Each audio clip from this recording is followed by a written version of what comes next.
make sure I like the angle. Do I?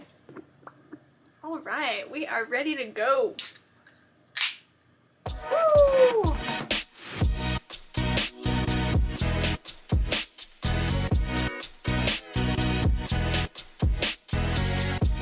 Welcome back to my channel if you don't know who I am. Hi, I'm Audrey. It's nice to meet you unofficially, virtually.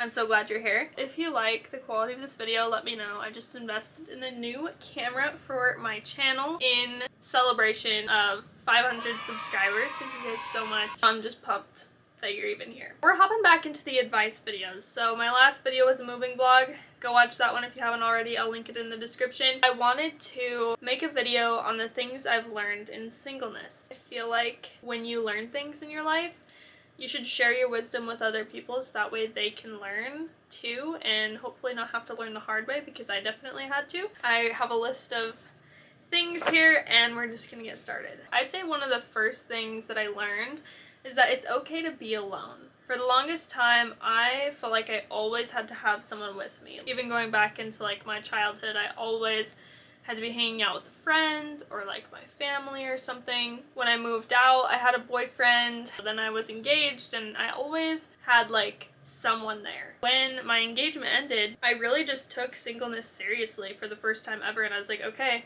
I'm gonna do this like the right way. Like, I'm not gonna talk to all these other dudes or like whatever, because I just seriously wasn't interested, just heartbroken and stuff. And so I just sat in solitude, and it's okay to be alone. You don't always have to have someone with you, and you can find ways to make yourself happy. I feel like when you can make yourself happy as an individual, you have no need for another person, really. It's not like you're dependent on someone else for your happiness. If they can't make you happy, it's the end of the world. People are busy and they have lives, you know? So when you're in a relationship in the future and they're out doing their own thing, you'll be fine. Find your own hobbies, do things that make you happy, and then when you are in a relationship in the future, you'll have nothing but your own happiness to bring to the table. You won't be draining them of their happiness, but you'll have your own. Hopefully they'll have their own, and you guys can just put a lot of happiness together and just be a happy couple. The more time that you have to reflect on the relationship, you'll see the good and the bad. When you're actually in the thick of it, in the relationship, in love with somebody, love is blind, and you don't see all the red flags, even though they're right in front of you. Once you have time to reflect on the relationship, you see all the reasons that it wouldn't have worked out long term. You can honestly just count your blessings and like the fact that you dodged a bullet. It's really important to take time to reflect on the relationship. There is two sides to every story, you know, so my version of the breakup is totally different than my ex's version of the breakup. The time that you take to reflect on the relationship, you think about all the things you did wrong too, all of your red flags, how you could have been a better girlfriend or whatever. It's important to just sit down with yourself, be honest about ways you can improve for next time and ways that you can cut out toxicity so you don't bring toxicity into your next relationship. Quiet time. This is one that I've really come to appreciate. My screen time used to be like 6 hours a day. Like, I'd just sit there on TikTok to numb the pain. Scroll, scroll, scroll, scroll. Once I was single, I was like, you know what? I'm sick of my phone. I don't even want to look at it. I dropped my screen time to like 3 hours a day. I do a lot of my work on social media. I don't account for that part, but I'm just saying I don't spend as much time mindlessly scrolling and filling my brain with unnecessary, unimportant, irrelevant information. I'm more focused on reading books, listening to podcasts, and reading my Bible, and so quiet time has just been so therapeutic. When I'm in the shower, I don't listen to music, I just sit there with my thoughts. In the morning, I like to read my Bible and do a devotional. At night, I like to read my Bible and write in my prayer journal. And I like to go on walks and just leave my phone at home. We've become so dependent on these things. Like, I had to even mute it for this video. When I became single, I actually went through and turned off the notifications for Instagram, Snapchat, Facebook. I was tired of hearing my phone go off. I'm a realtor, so I have to keep my ringer on for like, you know, phone calls and text messages and stuff, but social media, I really locked down. I told my friends, I was like, hey guys, I'm not gonna be on Snapchat that much. I told my family that too. I was like, if you need to get a hold of me, just text me. Like, I honestly hate Snapchat. The only reason I get on there is because I have a streak with my dad. It's just been really nice to appreciate the moment, be present, you know? Moving your body, so going to the gym. I've been working out for like 2 years now, but I started going to spin class like right before I became single, and that was my favorite thing. I just moved to a new state and I haven't found a spin class close to me, so that kind of sucks. But I've been finding other ways to move my body, like going on hikes, going in the lake, throwing the ball for my dogs and stuff. Moving your body is so important. It gets endorphins running and you look good for you, and you don't have motives to look good for anyone else. Like, you're seriously just doing it for you. Your next relationship, I mean, hey, you'll just be 10 times hotter for that guy. I have started smiling a lot more. Looking back, I think it's just because I was so unhappy in my past relationship, and I think it's because I've done all these things. Be intentional with my growth, my Bible studies, and quiet time, and the gym and all that stuff. I think it's all honestly just made me a happier person. I feel like I'm just smiling so much more. It's just great. I feel so happy. I think another thing that I've learned in singleness is that relationship doesn't always mean happy, and lonely doesn't always mean sad.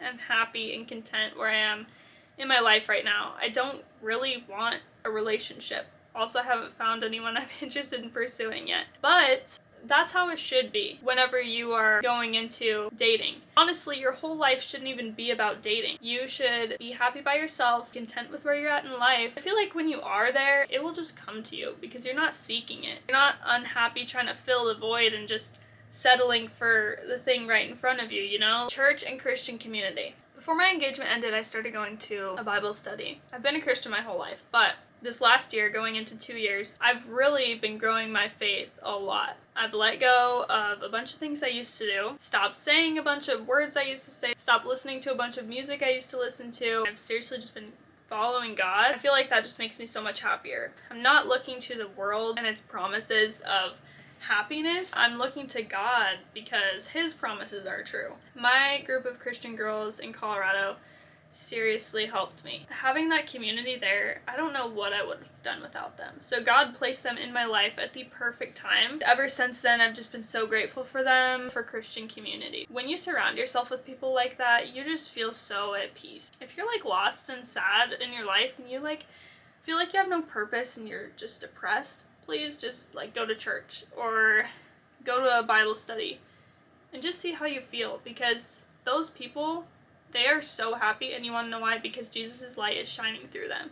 The more you hang out with them, the more you'll be like them, and you'll never want to go back. In singleness, you figure out what you will never tolerate again. Your standards heighten. You make a list of all the red flags that you'll never settle for ever again. When you take the time to heal properly, sit, not talk to anyone, not go on dates, your friends invite you out and you're just like, hey guys, not tonight. You stop doing things to try and make everyone else happy. When you're just selfish in the fact that you choose you. It's like you're seriously just working on yourself. That's growth. It doesn't look like it in the moment. It looks like you're just being like a hermit in your house. You're just making yourself grow that much more so that way you're ready when the next person comes into your life, because you're becoming a higher version of yourself, so that way when the next guy comes, he's like the highest version of himself in that moment.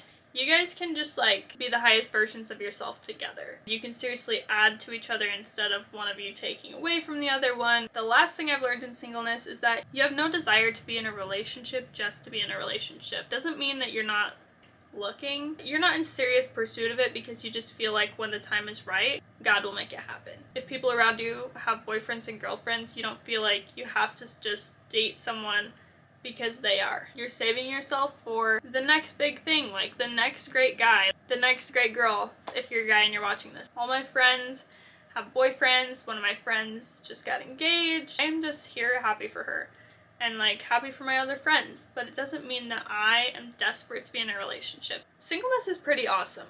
Like, yeah, you'll have your moments where you're just like sad.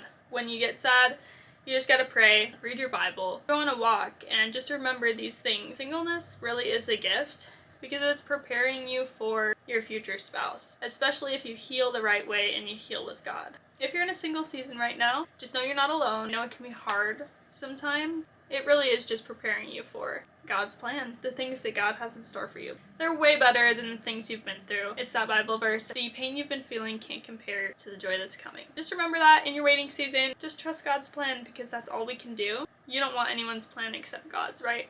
That's what I thought. Thank you guys so much for watching this video. I hope you enjoyed. Make sure to subscribe. Go follow me on Instagram and TikTok at 𝐅𝐨𝐫 𝐑𝐞𝐚𝐥, and I will see you guys in my next video. Bye, babes.